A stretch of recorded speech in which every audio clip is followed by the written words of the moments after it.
Hello YouTube, welcome back to our channel. This is Rakesh from Popingo. Today we are here to see a trick on how to know the battery percentage of the JioFi device. I will not waste much time, let's get straight into the trick.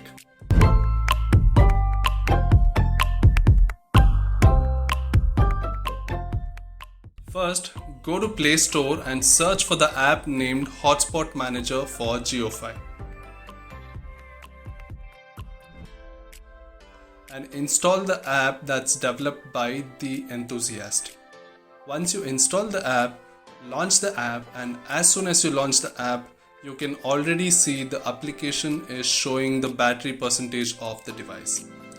You need to make sure you're connected to the same device that you want to check the battery percentage for, and click on refresh to see the latest battery percentage. This is very handy for a guy like me who will be using the device almost throughout the day so that I can plan when to charge the device.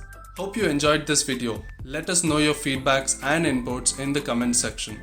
And do not forget to like, share and subscribe to our channel. See ya.